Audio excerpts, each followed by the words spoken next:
I had an affair with my friend. When my husband found out, he kicked me out of his life and never forgave me. Luis was always the type of person who lit up any room he entered. I met him when I was 22 and working at a small cafe while finishing my communication studies. Luis was a frequent customer, always ordering the same thing: an Americano with milk. I remember he used to sit in the corner with his laptop open and his gaze fixed on the screen, but every so often he would look up and give me a warm smile that made my days more bearable. Our connection was instant. One afternoon, after weeks of glances and shy smiles, he worked up the courage and invited me to dinner. That date marked the beginning of something wonderful. Luis was attentive, funny, and deeply curious. He loved to listen to me talk about my dreams and my fears, and I felt that, for the first time, someone really saw me. Soon after, we started dating formally. Luis was one of those people who always made an extra effort to show his love. Unexpected flowers, messages full of affection, and details that made me feel special. Everything about him screamed stability and trust, something I had never experienced before with anyone. After 3 years of dating, Luis surprised me with a proposal I will never forget. It was a cold December night, and we had decided to spend it at home watching Christmas movies. While we were on the couch, sharing a blanket and a cup of hot chocolate, Luis looked at me with an expression I had never seen before. "Paula, I want to spend the rest of my life with you." At first I thought it was a joke, but when he pulled a small box from his pocket, I knew he was serious. Inside was the most beautiful ring I had ever seen. It wasn't ostentatious, but it was perfect, exactly how he knew I would like it. Between tears and laughter, I said yes. That night we stayed up late talking about our future together. We talked about the house we wanted, the trips we would take, and eventually the children we might have. We got married 6 months later in an intimate ceremony with our closest friends and families. Although we didn't have much money, the love we shared was enough to make that day magical. Our honeymoon was simple, a road trip along the coast, but it was perfect. The first few years of our marriage were happy. We moved into a small apartment in the city, decorating it carefully to make it feel like our home. Luis quickly found a job in a construction company, and I started working as a copywriter at a marketing agency. Despite our busy schedules, we always found time to be together.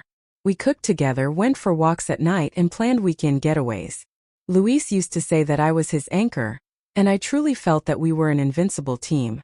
It was during this time that Daniel, a friend from my adolescence, came back into my life. We had met in high school, and although our friendship had been intense at the time, we eventually drifted apart when we both took different paths.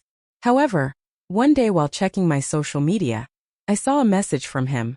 "Paula, I can't believe you're married. We have to catch up. Tell me when we can see each other." At first I hesitated to respond, but curiosity won.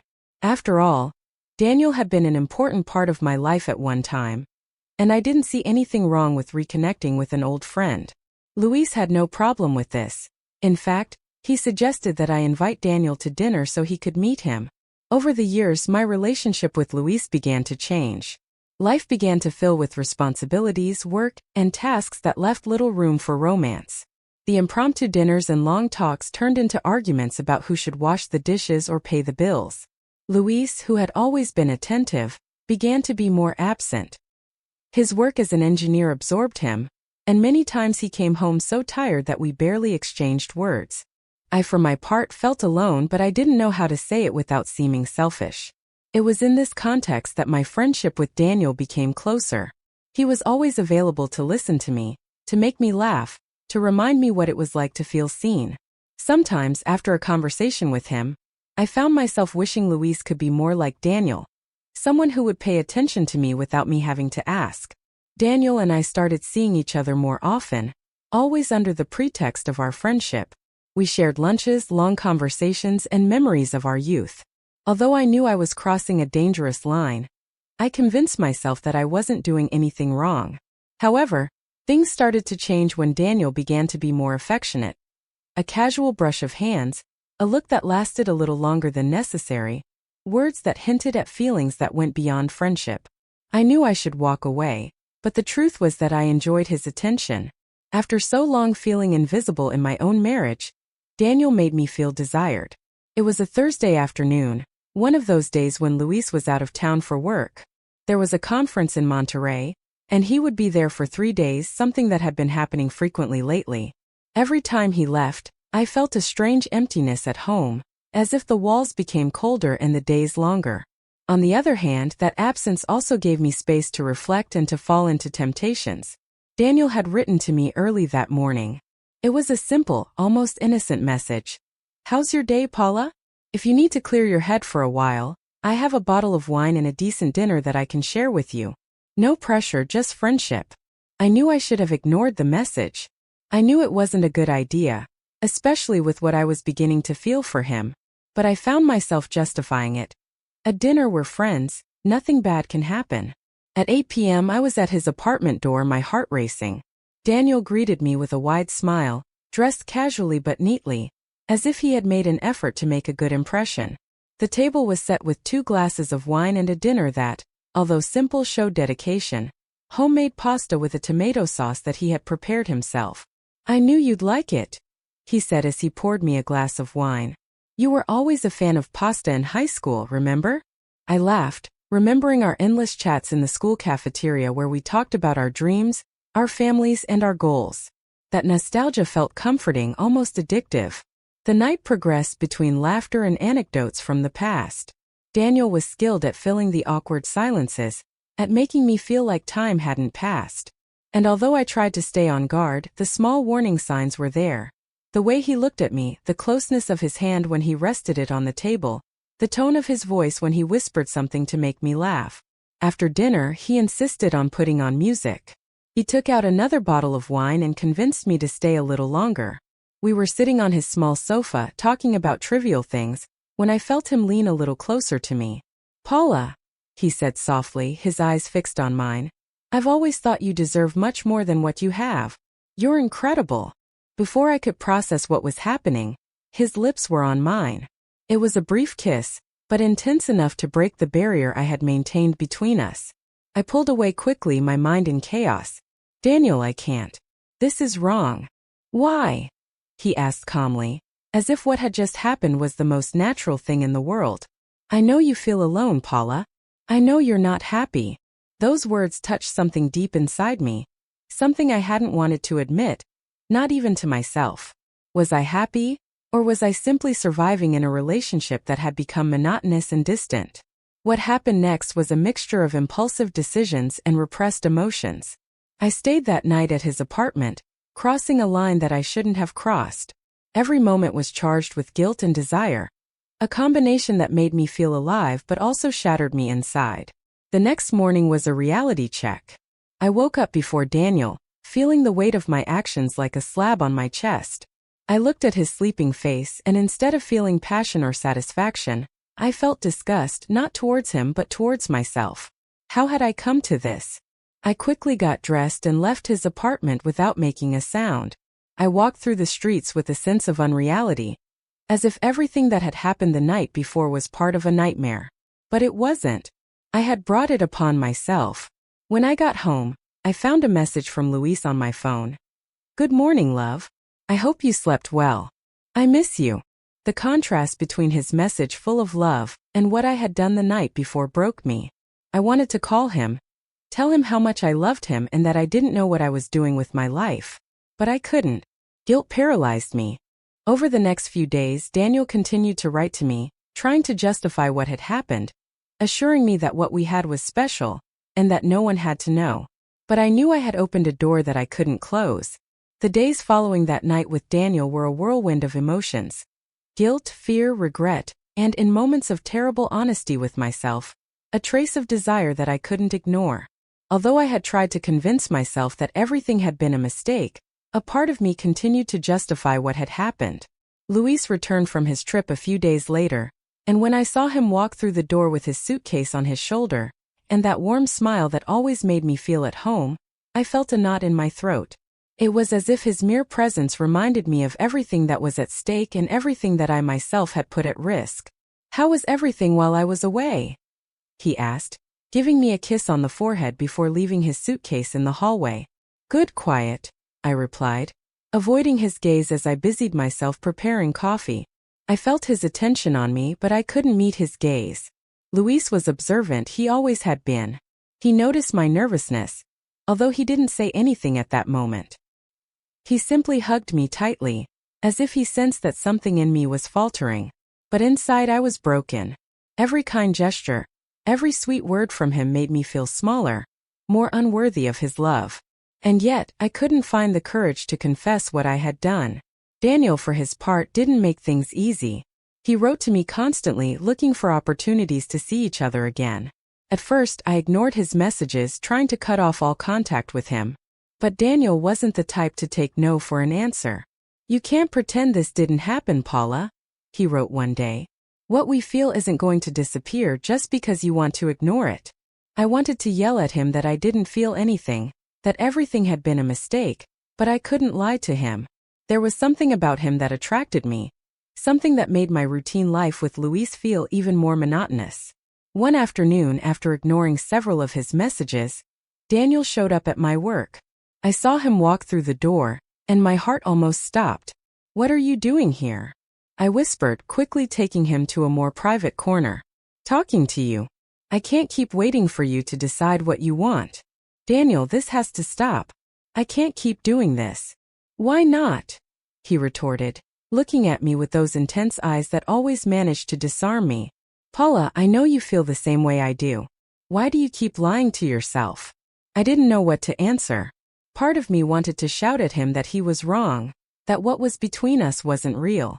But another part, a dark and selfish part, didn't want to let him go. That night, Luis arrived later than usual, but with a strangely calm demeanor. We sat down to dinner, and although I tried to maintain a normal conversation, I felt there was something different in his tone, in the way he looked at me. "How was your day?" he asked, looking directly into my eyes. "Busy as always," I replied, trying to sound casual, but my voice trembled slightly. "Are you sure? Because you seem distracted lately." That comment left me frozen. I tried to laugh to cover it up, but I knew Luis knew me too well. He wasn't the type to confront directly, but his words were enough to make me feel like I was walking a tightrope. During the following days, Luis was more attentive than usual. He checked his phone more frequently, asked more specific questions about my day, and even started coming home earlier from work.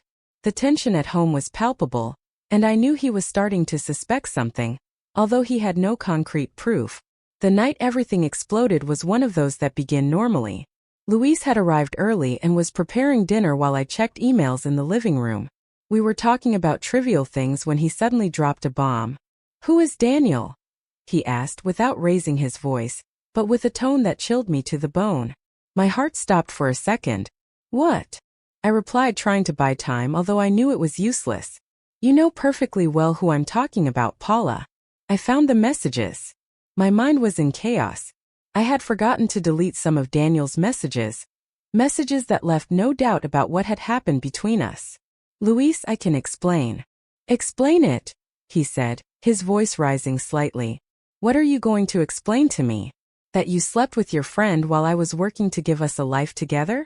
That you lied to me every day while acting as if everything was fine?" I tried to approach him to take his hand, but he moved away from me as if my mere presence was unbearable. "Luis, please, it was a mistake." A mistake," he interrupted, laughing bitterly. "A mistake is forgetting to buy milk, Paula." This was a betrayal. His words were like knives, each one cutting deeper than the last. I cried, I begged. I did everything I could to try to convince him to give me another chance, but he didn't want to hear it. "There's nothing more to talk about," he finally said, his voice full of determination. "I want you to leave. This house is no longer your home." That night, I left with what little I could carry. I stayed at a friend's house for a few days, but shame and guilt consumed me. Luis didn't answer my calls, and the few messages I sent him went unanswered. I never imagined regret could feel so physical, so crushing. That first night after Luis kicked me out of our house, I couldn't sleep a wink. I was on my friend's living room sofa, but my mind was still in our house, my place, the one I had destroyed with my own hands. It tormented me to think of him, to imagine him alone at home, dealing with the rage and pain I had caused him. Every time I closed my eyes, I remembered his look of disappointment, his broken voice asking me to leave. I spent days crying, barely eating, wondering how I had reached this point. Luis was my best friend, my confidant, my partner. He had been my everything, and I had betrayed him in the cruelest way. I repeated to myself over and over again that it had been a mistake, a moment of weakness. But I knew that didn't change anything. I tried calling him several times, but he never answered. I sent him long messages explaining how sorry I was, begging him to let me talk to him, but silence was his only answer. Every time I saw that he hadn't replied, it was like a dagger to the chest. Finally, after weeks of ignoring me, I received an email from him. It was direct, blunt. The divorce papers were on their way, and he hoped I wouldn't obstruct the process. When I read those words, I felt as if the ground had opened up beneath me. I knew it was the logical thing, that I couldn't expect him to forgive me after what I had done. But seeing it written so definitive made reality hit me with full force. The day the divorce papers arrived was one of the most difficult of my life. I locked myself in the room where I was staying and sat on the floor holding the envelope in my hands, unable to open it for hours. When I finally mustered the courage, the contents broke my heart. It was so formal, so cold. Everything was clearly specified. The division of assets, the joint accounts, even the dates to finalize the process. Luis had been meticulous as always, but what hurt me the most was the impersonal tone. There was no note, no word beyond what was strictly necessary. I signed the documents with trembling hands. Each stroke of my signature was like a nail in the coffin of our relationship. When I finished, I stared at the paper, tears falling on the fresh ink. Luis didn't want to see me in person during the process. Everything was handled through lawyers and emails. It was as if he had erased our history, as if I no longer existed for him. Over time I tried to move on, but every day was a struggle. I would go back to the places we used to go together just to torture myself with the memories. I walked through the park where we used to stroll on weekends. I sat in the cafe where we used to have breakfast. Everything reminded me of him. I tried to seek comfort in my family, but they were also disappointed in me. My mother told me clearly, "Luis was the best man you could have had, Paula. You're never going to find anyone like him." Her words, though harsh, were true, and that only increased my pain. My friends also began to distance themselves. Some sided with Luis, others simply didn't know what to say to me. I found myself completely alone, facing the consequences of my actions. Daniel, of course, didn't seem to care. Part of me had hoped that he would at least try to be there for me, but he was never interested in that. It had been a mistake, a fleeting moment that meant nothing to him, but it meant everything to me. Luis has the right to be happy, and even though it hurts to know that his happiness no longer includes me, I understand. If I could go back, I would do everything differently. But I know there are no second chances for mistakes like mine. I've learned a hard and painful lesson. Sometimes the decisions we make in a moment of weakness can destroy everything we value. Now I am alone, with nothing but my memories and a regret that will never disappear.